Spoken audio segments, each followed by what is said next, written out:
This is a rough estimate, about 200, not a specific number. We're in constant contact with our allies. We're going to continue to be in communication with them. At the end of the day, the president wants to bring our troops home, and he's working towards that. He wants to do that in a safe and peaceful way, in the best way possible, to make sure that we have complete safety for our troops that are abroad. Sarah Sanders, about 2 hours ago, the White House deciding to keep a small number of U.S. troops in Syria, pulling back from the president's previous call for a complete withdrawal. Time for our headliner. South Carolina Senator Sen.Graham, Republican Foreign Relations Committee Chairman of the Judiciary Committee. I've never been a headliner. It's kind of cool. Nice to see you. Got to go to Vegas next. You fit the role well, so thanks for being here. Sing. You were not happy about the initial call to get 2,000 out. Now it appears about 200 will stay. What do you think of that call? I think it's a very smart decision by the president. He listened to sound military advice. He adjusted his policies.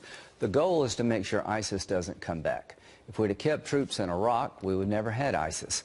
Now that the caliphate's destroyed, and it really has been destroyed, congratulations, Mr. President, on making that happen, this 200 will attract probably 1,000 Europeans. You've got to remember, thousands of Europeans were killed by ISIS fighters coming from Syria into Europe. So now the burden falls on Europe.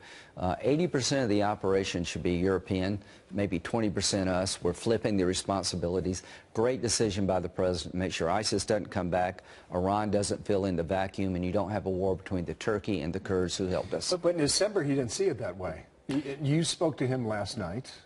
Well, what changed his mind? I've spoken to him continuously. I said, Mr. President, you deserve a lot of credit for destroying the caliphate, but we need an insurance policy to make sure they don't come back. And the Kurds who helped us, in the eyes of Turkey, the YPG Kurds are part of the PKK. We need a buffer zone between Turkey and the Syrian Democratic Forces so they don't go to war. You don't want to end one war and start another. We want to make sure ISIS never comes back, and Iran cannot get these oil fields that are in Syria. So by having a small U.S. presence, we'll attract a lot of Europeans. It's time for the Europeans to take the lead here. And that's what this plan's about, is to put them in the lead with our help. This decision comes on the heels of a meeting with Erdogan. Was something discussed in that changed his mind as well? Well, I went to Turkey, and I told Erdogan, you're not going into Syria. If you go into Syria, you're going to create a war between the Arabs, the Kurds, and the Christians inside Syria. They don't want Turkish troops coming in. The best thing we can do to help Turkey, and they have a legitimate national security concern, is a safe zone where the West, NATO plus 200 of us, will keep the parties apart, watch ISIS, and make sure the Iranians with the Russians and Assad do not come in and take the oil. This is a very good plan. Trump deserves credit for using a small American force of 2,700. We've lost 8 people in the last 3 years. God bless the 8. But this is the most successful model since 9/11. Indigenous forces, Kurds and Arabs, doing the fighting with our help. This has worked, and I'm so glad we've adjusted. Had he not gone the way he did in December, do you think James Mattis would still have a job? I don't know, but I know that when Mattis left, we accelerated the effort to destroy the caliphate. I really like General Mattis, but it was time to get somebody new. The president really put the metal to the pedal to destroy the caliphate after Mattis left.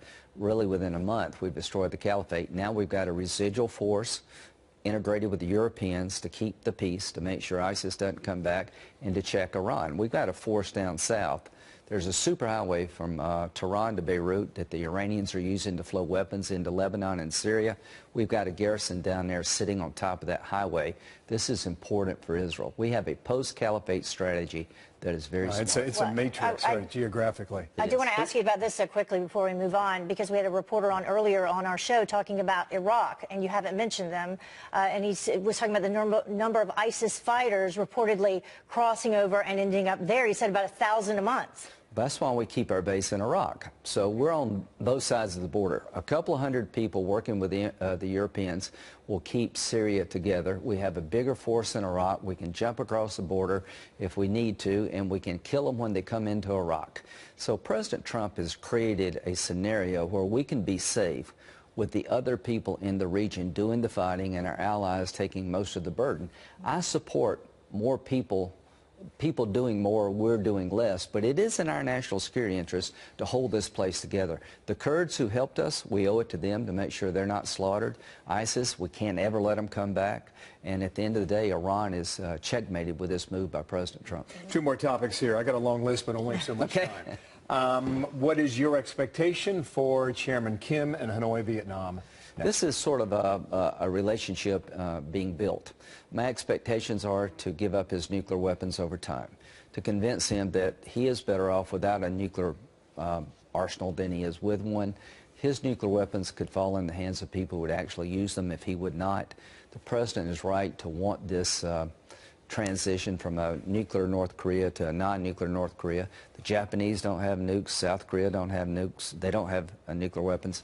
So my hope is that we'll set a plan out over the next year or so where you can denuclearize and get the benefit of security and peace and stability in North Korea. We won't have a nuclear threat. Well, my question is, though, what would be involved in that plan such that we don't have the situation that we have in Iran? First thing you got to do is we're talking. Why is Kim talking to him? Why is the caliphate destroyed? Because Donald Trump has been a very good commander-in-chief. Chairman Kim's at the table because he's afraid of Trump. We broke the Iran nuclear agreement, which was putting Iran on a pathway to a nuclear weapon, and we destroyed the caliphate, and we've got the Taliban at the table in Afghanistan. Why? We've been strong in the face of adversity. Donald Trump has been the opposite of Barack Obama. The reason the Taliban's at the table, Kim's at the table, is Trump has shown strength. Now we've got to close the deal. Now's the time to close the deal. My expectation is you need to take something away from this. And Singapore was a novelty. How are they going to greet each other? What does it look like? We need a roadmap from this. We need a roadmap of how this ends and when it ends. That's what we need. Border security, Democrats are pushing this resolution. Will you vote with them when it comes before the Senate? Absolutely not. I'm 100% with the President. How many Republicans do you believe will vote with them? A handful, but here's the point. Trump sent troops to the border. Obama sent troops to the border. Bush sent troops to the border. What's the difference of deploying forces to the border to secure it versus having them build a barrier while they're there? I think he has all the power under a statute and as commander-in-chief to send troops to the border to actually erect barriers. We're safer with a secure border. Nobody objected to Obama sending troops. What's the difference of a troop going to the border to guard the border versus building a barrier to make sure it stays intact? I think he's got all the authority he needs, and there will be enough to sustain a veto. And we allocate money to assist with building borders overseas. You know what pisses me off so much is that Democrats have voted in the past for $44 billion, $9 billion for barriers, and all of a sudden Trump's president, he gets $1. So this hypocrisy is pretty stunning, and I hope Republicans will not reward this, quite frankly. You seem you've been mad for some time now. Well, I'm mad about this because I helped Obama. You know, I voted for the Gang of Eight bill. I've sat down with Democrats to try to solve this problem on a Democrat's watch. Nobody suggested we did not need to secure the border. Nobody suggested this was a manufactured crisis on Obama's watch. So what's changed? They just hate Trump, and that does bother me. Last question. You speak with him a lot. You met with him last when? A couple of days ago. The Mueller matter could be out. Could be out this afternoon. Right. Could be out in 2 weeks. We'll see on that. Yeah. Michael Cohen's going to testify publicly next Wednesday. Right. The president's going to be overseas talking about nuclear war and negotiating a way out of it. I really don't understand. How do you think he is doing in your personal discussions with him? Does he like the job? Does he enjoy it? What's the feedback? He is having a lot of fun being president, and it's stressful, and he's under siege. He gets it every day from different directions, but he's got a good sense of humor. He knows what he wants to accomplish. The Syrian decision shows he listens. Obama would never listen. General Obama turned out to be a bad general. President Trump is actually listening to his military leaders. Yeah, does he think they've taken a wrecking ball to his life? Yeah.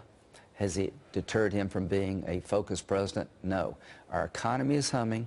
Our military is stronger. Our enemies are on their back foot. I'm very pleased with what the president's doing, and I think the Mueller investigation will result in no evidence of collusion between Trump and the Russians. I really believe that. Thank you, sir. Good to see you. Thanks, guys. President Trump will keep hundreds of U.S. troops in Syria after demanding the complete withdrawal of all forces last year. This comes as ISIS fighters eradicated from Syria are now escaping into Iraq. National Security Correspondent Jennifer Griffin has details from the Pentagon. I'm not reversing course. The announcement came in the form of a one-line statement from the White House last night. quote, a small peacekeeping group of about 200 will remain in Syria for a period of time. We can leave a small force along with others in the force, whether it's NATO troops or whoever it might be, so that it doesn't start up again. U.S. defense officials tell Fox News the number is closer to 400 American troops staying in Syria to contain ISIS, split between the northern border with Turkey and a small garrison near Jordan, from which U.S. troops can monitor Iranian forces. If we'd have kept troops in Iraq, we would never had ISIS. Now that the caliphate's destroyed, and it really has been destroyed, congratulations, Mr. President, on making that happen. Britain and France said they would pull out if the U.S. didn't stay. Acting Defense Secretary Patrick Shanahan and General Joe Dunford hosted their Turkish counterparts at the Pentagon to discuss protection for U.S.-backed Kurdish allies who led the fight against ISIS. We saw some good progress yesterday, and today's meeting really is about talking next steps. Are you confident allies will step up? I am. U.S. jets continue to pound what's left of the so-called caliphate, now less than a square mile in eastern Syria. This is not enough to do peacekeeping, not in the mess that is Syria. It's a token, it's a place to be in Syria with especially the Kurds, because our main task right now is to keep the Turks from going after the Kurds. More than 1,000 ISIS fighters have slipped across the border into Iraq, according to U.S. and Iraqi officials, and are carrying out kidnappings in northern Iraq using the same intimidation they did to consolidate power 6 years ago. Brett? Jennifer Griffin at the Pentagon. Jennifer, thank you.